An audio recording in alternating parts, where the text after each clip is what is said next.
Amém e amém. Irmãos, uma coisa que eu tenho como verdade no meu coração e aprendi isso desde cedo, é que no reino de Deus, sucesso e grandeza, eles são medidos com uma régua diferente dos valores do mundo.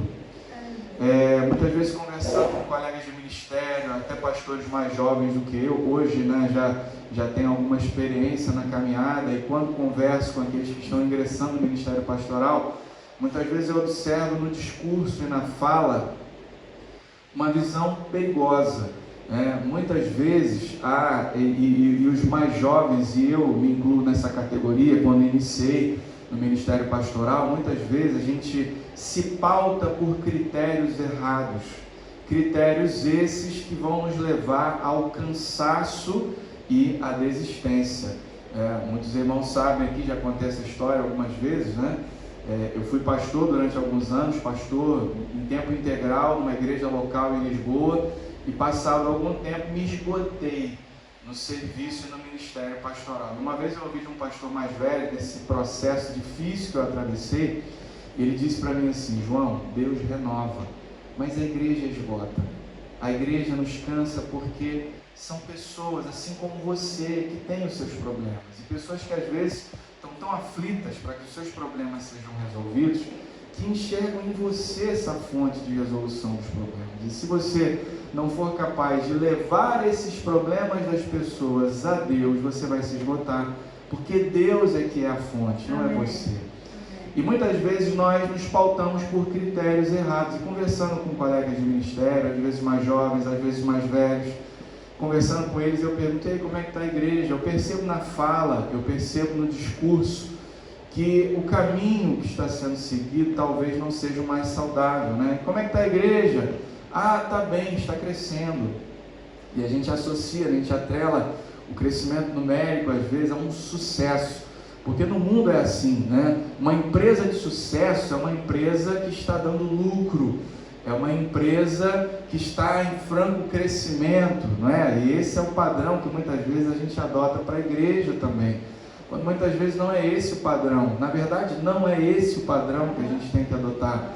Eu conheço histórias de muitos missionários, histórias que me marcaram, foram histórias que me estimularam a me lançar em missões, e uma história que me marcou muito foi a história do missionário Adoniran Judson. Não sei quantos aqui conhecem, foi missionário na antiga Birmânia, hoje Mianmar. E Adoniran Judson, ele saiu dos Estados Unidos, passou 40 anos em missões na Birmânia. 40 anos em missões na Birmânia. E quando ele chega lá, encontra um país completamente avesso ao Evangelho, na verdade não conheciam o Evangelho. Ele foi lá para plantar a igreja, foi lá para iniciar, para apresentar Jesus para aquele povo. E depois de 10 anos em missões, ele faz o primeiro convertido. Você consegue imaginar um trabalho desse? Nossa, meu Deus do céu. Primeiro convertido depois de 10 anos. Passados mais alguns 5 anos, ele consegue mais uns 18 convertidos ali. Então, 18 anos fazendo missões para poder ver 18 pessoas ali sendo salvas, alcançadas pelo Evangelho, nosso Senhor Jesus Cristo. Mas passado aí 18 anos, Adoniran Judson é preso, a esposa dele morre, que história difícil. E depois desse período de luta, de crise, de perseguição, de dificuldade, desses 18, um grupo abandona, 16 abandonam o Evangelho, ele fica com 2 discípulos. Que trabalho difícil, que luta, que dificuldade. Mas ele não desiste nunca, ele continua, ele persevera, ele permanece, porque para Judson, e ele tinha isso como verdade no seu coração, sucesso no reino é ser fiel.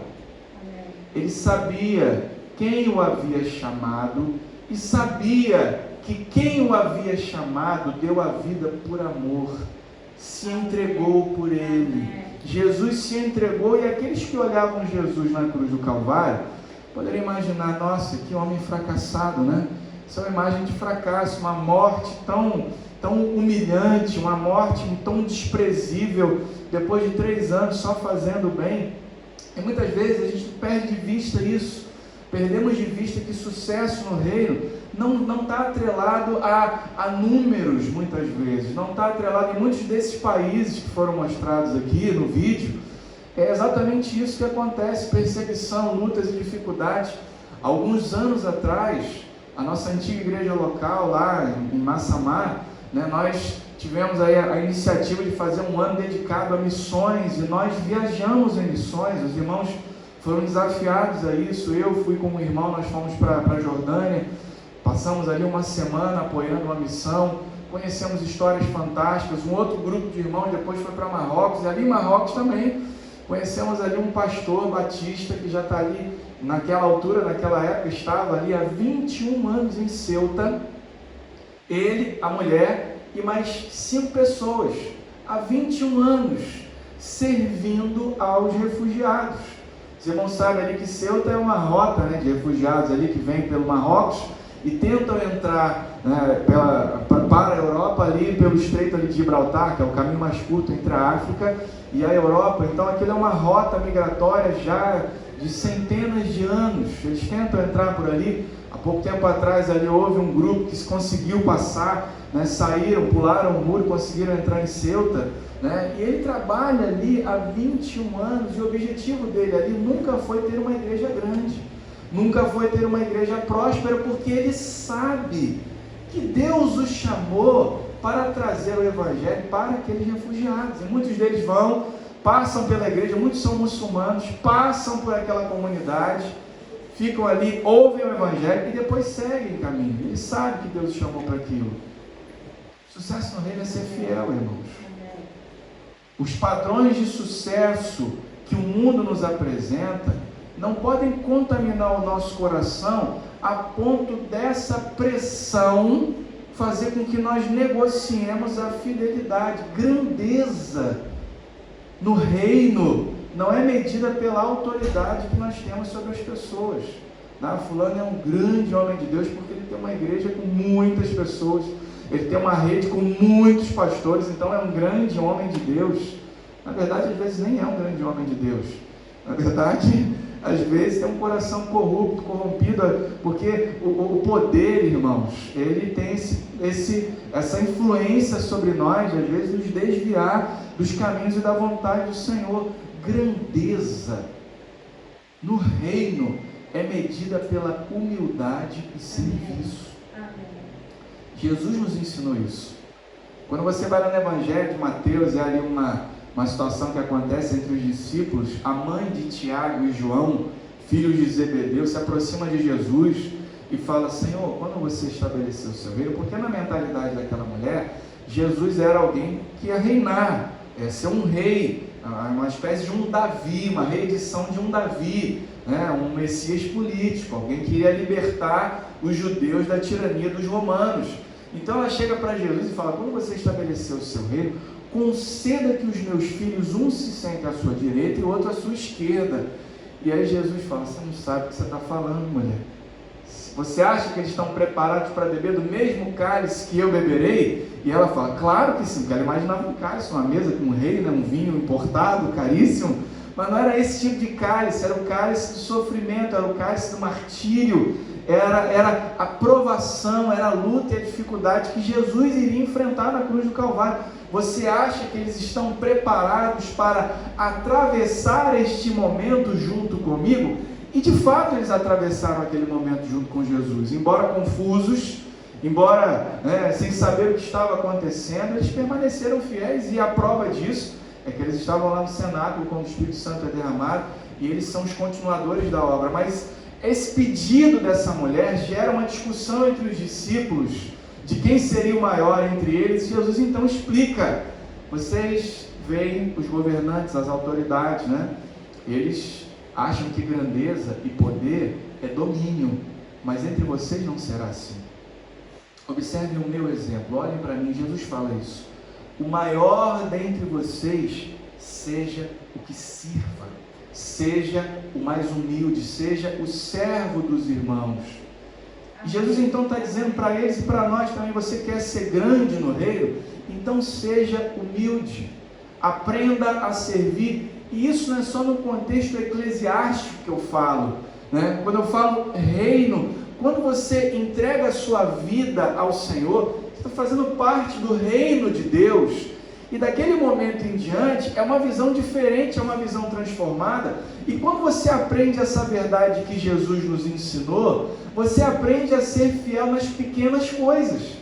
Quando você consegue ser humilde no seu ambiente de trabalho, quando você consegue desenvolver essa capacidade de aprender com as pessoas, não se colocar numa posição de arrogância, de soberba, né? Porque tem gente que é assim, basta receber aí um pequeno poder, já se acha no direito de humilhar, de pisar os outros. E quando você se coloca nessa posição, aqueles que estão abaixo de você jamais verão você como alguém que os vai liderar. Por que o pessoal gosta de trabalhar com Isabel? Né? Isabel aprendeu a servir. E quando ela está lá, serve, não é? E aí as colegas de trabalho querem entrar com ela, querem entrar, óbvio, isso é claro, isso é evidente. Quando você consegue enxergar essa visão do reino, as pessoas querem que você as lidere. Eu quero que você me lidere, porque é tão bom estar ao seu lado, é tão bom trabalhar com você, que eu imagino que como seria bom ter um chefe como você. E foi isso que Jesus nos ensinou aqui. Quer ser grande? Você quer grandeza? Então se humilhe, aprenda a servir, aprenda a se submeter a pessoas que aspiram o ministério, mas que não são capazes de submeter as suas lideranças. Só consegue chegar aos 25 anos de ministério pastoral aquele que entendeu essas verdades, aquele que entendeu que não existe o ramo da fé. Ninguém consegue vencer sozinho. Nós precisamos uns dos outros. Há dons, há talentos, há habilidades na igreja, e aquele que lidera é aquele que tem a capacidade de enxergar pessoas até às vezes melhores do que ele e motivar essas pessoas a servirem juntas no reino, colocarem os seus dons, os seus talentos e as suas habilidades a serviço do reino. Essa mentalidade moderna, né, ela gera na verdade discordância, gera divisão, gera competição, gera vaidade. E não é isso que esse texto que nós lemos aqui nos ensina. Esse Salmo 100 aqui, ele ensina para mim e para você as características do verdadeiro servo do Senhor. E eu quero falar sobre essas 3 características aqui para que você saia meditando nelas hoje.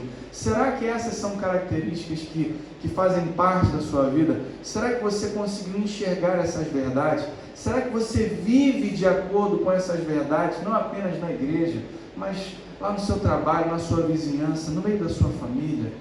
E a primeira característica que esse texto aqui me ensina, né, como eu falei, esse Salmo 100, é o salmo de ingresso ao templo, e os judeus, né, segundo os estudiosos, cantavam ao entrar. Eles ali havia uma preparação, havia assim um sentimento, né? Nós vamos à casa do Senhor, né? Salmo 122 fala alegria, quando me disseram vamos à casa do Senhor, havia uma alegria, era uma festa, era uma celebração. E se nós aprendêssemos a celebrar como eles são capazes de celebrar ainda hoje, né?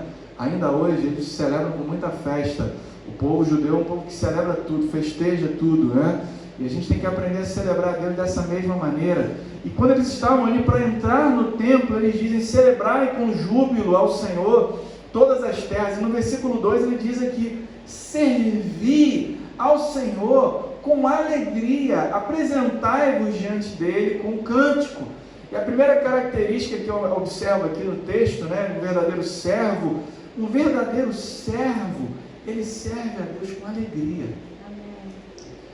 Essa palavra é interessante, que a palavra que foi escolhida aqui no versículo 2, logo no início, quando ele diz, servi ao Senhor com alegria, a palavra no original significa trabalhai. Eles estavam se preparando para entrar no templo e diziam uns para os outros, trabalhem para o Senhor com alegria. E por que essa palavra foi escolhida aqui para dar início aqui a esse versículo 2, quando eles estavam se preparando para entrar na casa do Senhor? Estavam dizendo uns para os outros que servir a Deus não pode ser uma coisa qualquer. Servir a Deus não pode ser uma atividade levada com leviandade, não pode ser algo feito de forma relapsa, tem que ser algo levado a sério. O serviço a Deus a gente deve fazer com o mesmo empenho ou até maior do que aquele que nós fazemos quando vamos trabalhar. Você acorda segunda-feira de manhã, vai para o seu trabalho, às vezes você acorda cansado, mas tem que trabalhar. tem trabalho porque você precisa do recurso para poder subsistir, para poder pagar suas contas, não é isso? Muitas vezes nós trabalhamos, o trabalho para nós é um peso, o trabalho para nós é um fardo, mas o que o salmista está dizendo para nós aqui é que o trabalho para o Senhor, ele é feito com alegria. Trabalhai, levem a sério, que haja empenho, que vocês levem em consideração a seriedade daquilo que vocês estão fazendo. É uma responsabilidade assumida com alguém da maior categoria. Não é o seu patrão, é o Senhor de toda a terra. É aquele que governa o universo. Então, trabalhai para este Deus. Trabalhai para o avanço da obra deste Deus, mas trabalhai com um sentimento de alegria, um sentimento de contentamento, um sentimento de satisfação. Os verdadeiros servos, eles servem a Deus com alegria. E eu me lembro a história de uma mulher, né, que o sonho dela era casar, né, queria casar, e muito jovem, ela queria sair de casa, queria ter a sua própria família. Ela conheceu um rapaz, né, um rapaz trabalhador, muito comprometido, né, com o trabalho, e ela achou que aquele era o futuro da vida dela. Casaram-se, né? E quando ela se casou com aquele homem, foi que ela percebeu que na verdade ele não era, né, tão amoroso quanto ela imaginava. No dia do casamento, na lua de mel, ele deu para ela uma lista de coisas que ela deveria fazer para ele enquanto esposa. E ai dela se não cumprisse aquela lista, né? A coisa ficava feia em casa. E durante anos, aquela mulher casada com aquele homem, né, seguia aquela lista, e aquilo para ela era um peso, era um pesar. Passado alguns anos, aquele homem morre. Ela fica viúva e, traumatizada com o casamento, decidiu que não iria se casar uma segunda vez. Mas conheceu uma outra pessoa, conheceu um outro homem e, enfim, decidiu dar uma segunda oportunidade para o casamento, coisa que ela já não acreditava mais. Mas nesse segundo casamento a coisa foi diferente. Era um homem extremamente amoroso, zeloso, preocupado, né, e amava ela, fazia de tudo para que ela fosse feliz, porque ele conheceu a história. Ele sabia o que ela tinha vivido no primeiro relacionamento. Ele não queria que aquela história se repetisse no segundo relacionamento. Então, o objetivo principal da vida daquele homem era fazer aquela mulher feliz. Então eles viveram ali um casamento abençoado, maravilhoso. E um belo dia, fazendo uma limpeza lá nas coisas dela, ela encontrou lá dentro de um livro a lista. Encontrou a lista que o primeiro marido tinha dado para ela, para que ela cumprisse, né? E quando ela começou a ler aquela lista, né, aquilo no primeiro momento trouxe um peso no coração dela, por essa primeira fase da vida que ela viveu. Mas à medida em que ela lia aquela lista, ela começou a perceber que ela continuava fazendo tudo aquilo que a lista determinava para o segundo marido, só que dessa vez ela fazia sem peso, ela fazia por prazer, por alegria, ela fazia aquilo de todo o coração, de toda a alma, porque ela amava aquele homem, ela sentia que o amor era recíproco. E quando nós amamos a Deus, servir a Deus não é um peso. Nós não olhamos para os 10 mandamentos como uma lista, né? Uma lista que Deus nos deu. Não olhamos para a Bíblia como uma lista de não podes, como essa lista que esse primeiro marido deu para aquela mulher. Na verdade, nós fazemos porque amamos. É um compromisso revestido de alegria. É um compromisso fruto deste amor que nos alcança. E como nós somos constrangidos por esse amor, e não é constrangido no mau sentido, né? Nós somos tão amados por Deus que queremos devolver de alguma forma, não como forma de pagar a nossa entrada no céu.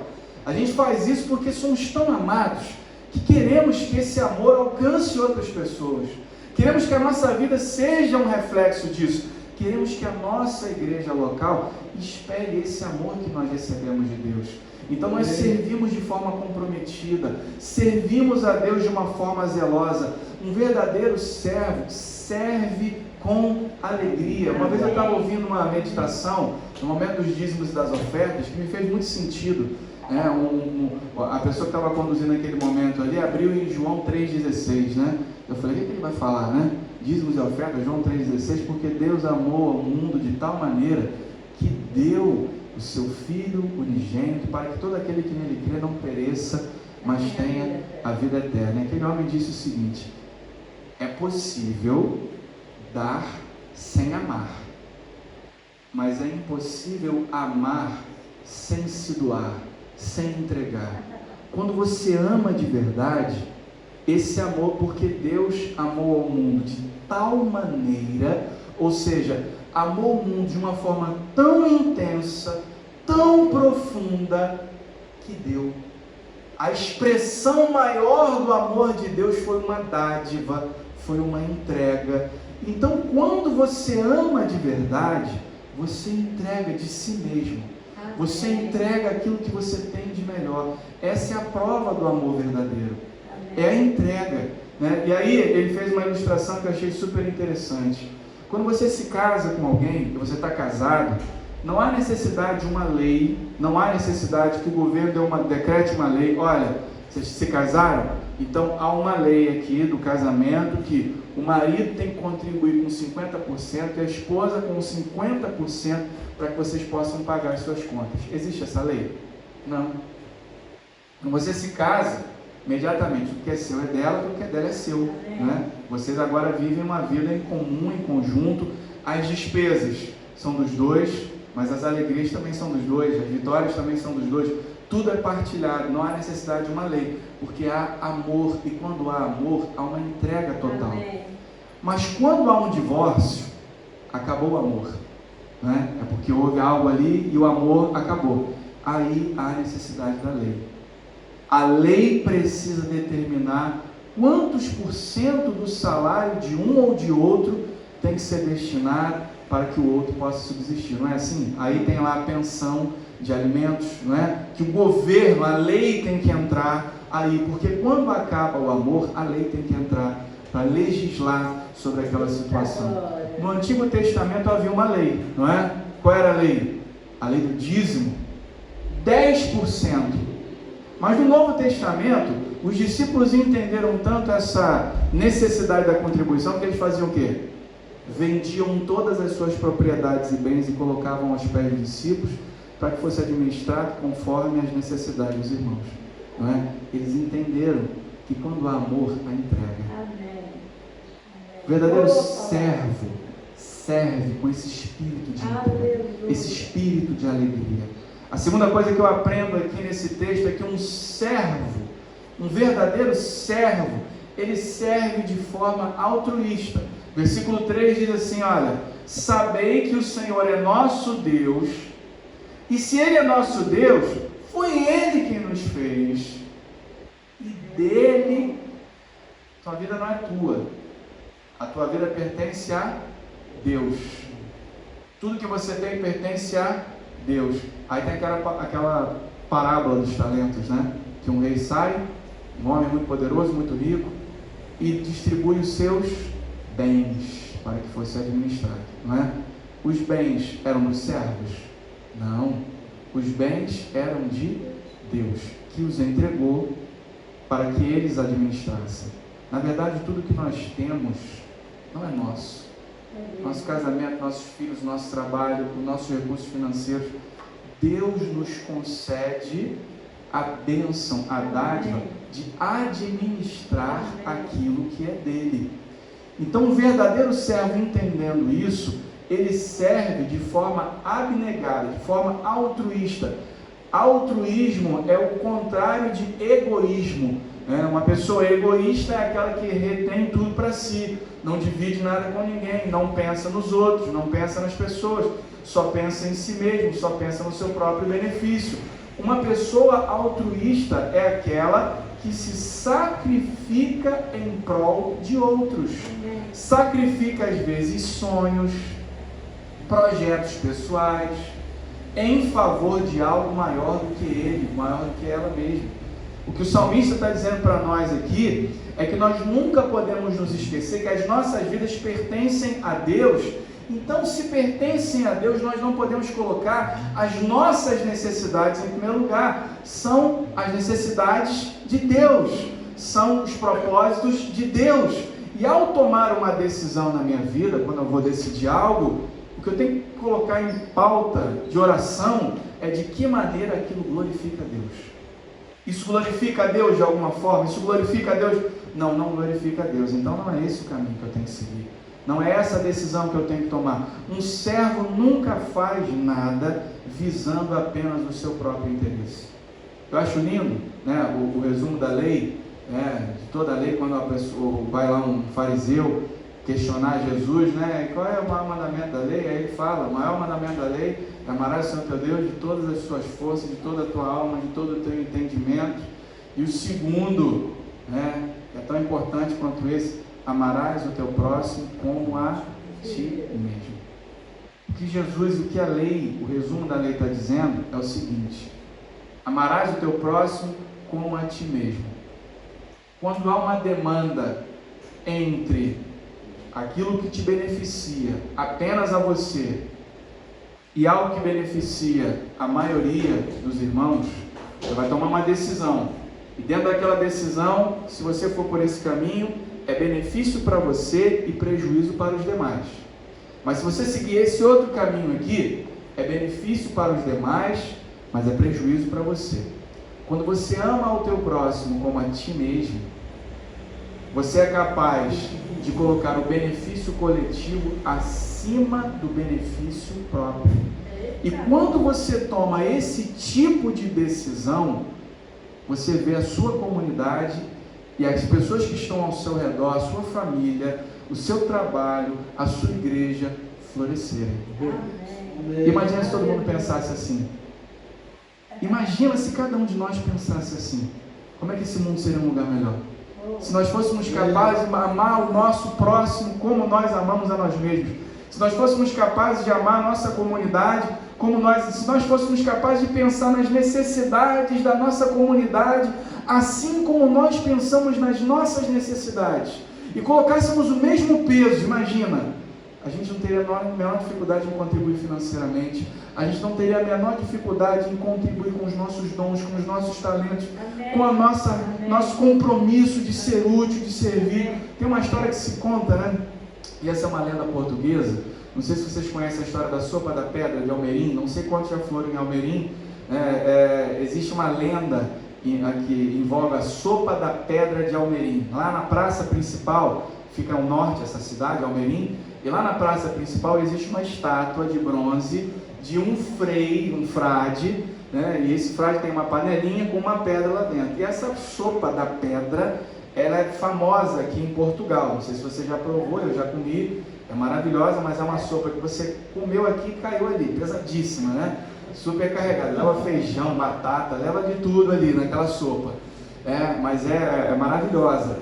E quando eu estive em Almerim, eu ouvi várias versões da lenda de como surgiu a sopa da pedra, mas a lenda de todas que eu ouvi, a minha preferida, conta que um frade, passando por Almerim, era um período de muita fome, de muita dificuldade, as pessoas realmente uma colheita péssima, e aí tinha lá, as pessoas estavam nas suas próprias casas, passando muitas dificuldades, e o frade também estava passando pela cidade, cheio de fome, querendo comer, e bateu numa porta, ninguém quis dar nada para ele, porque afinal de contas, naquela casa ele só tinha um pedacinho lá de chouriço, que eles iam dividir para a família, a outra família lá tinha algumas batatas, que não queria dividir com ninguém também, e o frade com muita fome vai para o meio da praça, pega lá um caldeirão e começa a dizer, olha, eu vou fazer aqui para matar a fome de vocês uma sopa com essa pedra. E põe a pedra, põe a água e põe a pedra dentro do caldeirão e começa a mexer, né? As pessoas curiosas, era um tempo que estava todo mundo passando fome, dificuldade, vêm até o meio da praça para ver o frade, que milagre era aquele, ia fazer uma sopa com a pedra e iria alimentar aquela aldeia, né? Então ele começa a mexer ali, aí prova a água com a pedra, mas está faltando um bocadinho de sal. Você tem sal na sua casa? Tenho. Aí a pessoa foi lá e pegou sal. Ele provou, mexeu, mas está faltando aqui para ficar bom uma batata. Você tem batata na sua casa? E ele foi pedindo os ingredientes que sabia que as pessoas tinham nas suas casas. E curiosas com aquela sopa daquela pedra, elas então foram capazes de doar aquilo que tinham, fizeram uma sopa maravilhosa que alimentou a aldeia inteira. Mas Ele só foi capaz de alimentar aquela aldeia inteira quando as pessoas entenderam que se elas permanecessem no seu egoísmo, elas iam morrer de fome. Ele estimulou a pedra, né? A pedra estimulou aquelas pessoas a partilharem, e através da partilha, quando elas saíram do seu, né, ali do seu mundinho, quando elas conseguiram enxergar para além do seu egoísmo, aconteceu o milagre da partilha. Eu gosto muito dessa história, porque ela fala do valor do altruísmo, ela fala do valor da entrega, ela fala do valor da partilha. Me lembra muito um texto, né, que está lá em 1 de Pedro, no capítulo 2, né, se o Tom puder projetar aí para a gente. 1 de Pedro, no capítulo 2, versículos 1 a 5, né, essa lenda da sopa da pedra, ela me lembra muito esse texto aqui. E diz assim, Pedro diz o seguinte: deixem, portanto, toda espécie de maldade, toda mentira, fingimento, invejas e murmurações. O que Pedro está falando aqui, olha, deixem essas atitudes imaturas, típicas de uma criança, amadureçam, cresçam, porque a criança é que é invejosa, a criança é que reclama de tudo. Como pessoas maduras, né, deixem essas coisas de lado, sejam capazes de olhar para o próximo, sejam capazes de olhar para o lado, para o outro. Ele diz, como crianças recém-nascidas, desejem o leite espiritual e puro, para com ele crescerem para a salvação, se é que já saborearam como o Senhor é bom.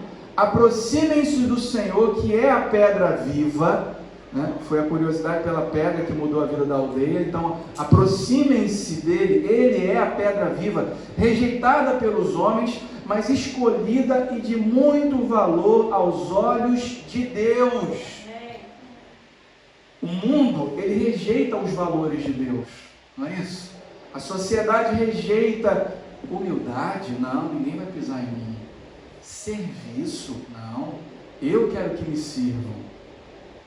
O mundo rejeita os valores de Deus, mas o que Pedro está dizendo é que esses valores podem ser rejeitados para o mundo, mas tem muito valor aos olhos de Deus. São esses valores de Deus que transformam o mundo ao nosso redor. Que entrem como pedras vivas, ou seja, sigam o exemplo do Messias, sigam o exemplo de Cristo, na construção de um templo espiritual, para formarem um sacerdócio santo e oferecerem sacrifícios espirituais agradáveis a Deus por Jesus Cristo. Sacrifícios espirituais quais? E de joelhos daqui até Fátima. Sacrifício espiritual. Tem gente que acha que são sacrifício espiritual, né? Que sacrifícios espirituais são esses que ele está dizendo aqui? Não é esse tipo de sacrifício físico, é o sacrifício de abrir mão, às vezes, daquilo que é importante para mim em prol do outro.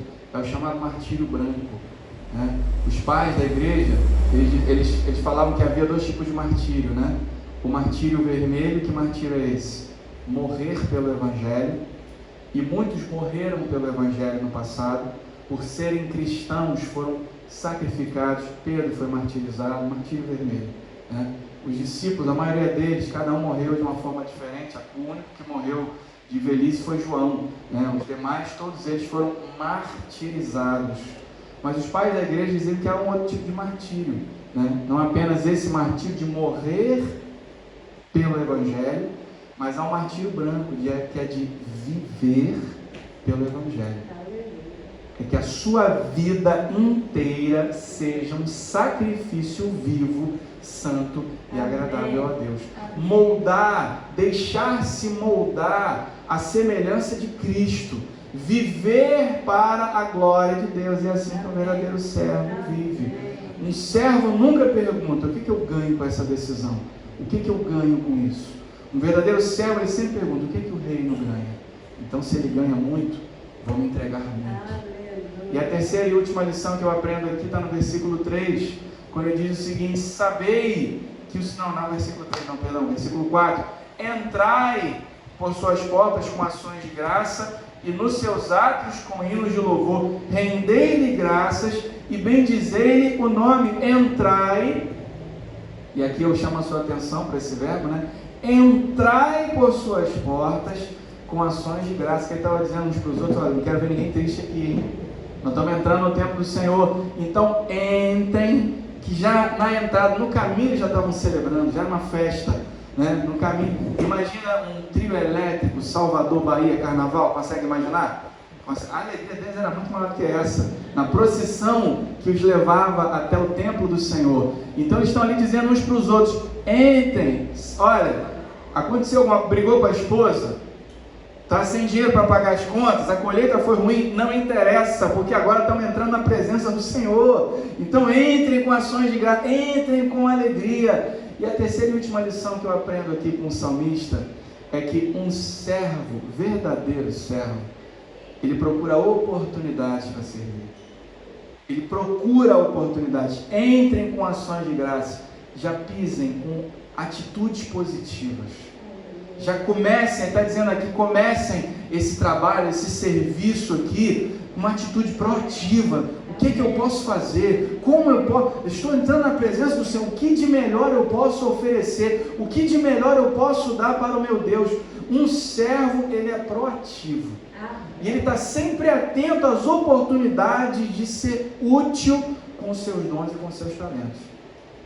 Próximo, antes de você entrar aqui pela igreja, está entrando aqui pelas portas, né, da casa do Senhor, que você possa perguntar, pergunte para Deus, pergunte para a pastora: pastora, como é que eu posso ser útil aqui para essa comunidade? Essa comunidade tem me feito um bem tão grande, eu quero servir, eu quero ser útil. De que maneira eu posso abençoar essa igreja? De que maneira? Você já perguntou isso para a pastora Sueli? Se não perguntou, pergunte: pastora, o que eu posso? Porque às vezes a gente está dando algo que, tá bom, ela recebe, né? Que nem aquela história do casal, estavam casados, já contei essa história aqui, né? Estavam casados já há 20 anos, e no pequeno almoço ele comprava o pão, tirava o miolo, né? Dava para a esposa e comia a casca do pão, né? A côdea, como fala aqui em Portugal. Durante 20 anos viveram assim, né? No seu pequeno almoço, ele comendo a côdea e ela comendo o miolo. Por quê? Porque para ele o miolo era a melhor parte do pão. Então era um sacrifício de amor. Ele tirava o miolo, dava para a esposa e se sacrificava comendo aquela casca durante 20 anos, até que um dia ele acorda e fala: quer saber? Hoje eu vou fazer algo que me agrade, eu não quero, né? 20 anos já chega, dando a melhor parte do pão para ela. E quando ele tira o miolo, coloca tudo na boca e fala: hoje sou eu, e come, né? Ela fala: graças a Deus que eu já não aguentava mais comer, a maior parte do pão para mim é a casca. Durante 20 anos ali, né, ele dando para ela aquilo que ele achava que era o melhor, mas na verdade ela queria outra coisa, né? E às vezes a gente no relacionamento a gente faz isso, né? A gente dá aquilo que a gente acha que o outro está querendo, que o outro precisa. Mas como é que a gente pode saber? Tem várias versões, né? Tem várias versões, né? Mas na verdade o que a gente tem que entender, irmãos, é que às vezes a gente está dando para o outro aquilo que, tá bom, ele recebe, mas não era bem aquilo que ele precisava, né? Então um servo de verdade, ele pergunta: o que eu posso fazer? Como eu posso servir? Como eu posso ajudar? Um servo de verdade, né? Ele entra com essa atitude proativa, ele está atento, né, às necessidades e se oferece para ajudar, para cooperar de alguma forma. Iniciativas positivas. Não espere dos outros, não espere ser servido. Você quer uma igreja viva, você quer uma comunidade viva, então seja a resposta de Deus para a sua comunidade. Seja o servo que você espera encontrar na sua comunidade. Seja a pessoa que faz a diferença. Faça tudo com o mesmo empenho, mesmo que você não goste muito, mas Deus colocou na tua mão, é um talento que Deus delegou a você, uma responsabilidade. Então encontre essa alegria do serviço em Deus, que Ele seja a sua fonte, que não seja o aplauso, que não seja o reconhecimento das pessoas, mas que a fonte da sua alegria esteja em Deus. E aí você vai conseguir 25 anos, 30 anos, 40 anos de serviço dedicado ao Senhor e sempre com alegria, um sorrisão estampado no rosto. Não é isso? Vamos servir ao Senhor com alegria? Vamos ficar em pé, irmãos? Glória a Deus! Aleluia! Glória a Deus! Aleluia! Você pode aplaudir.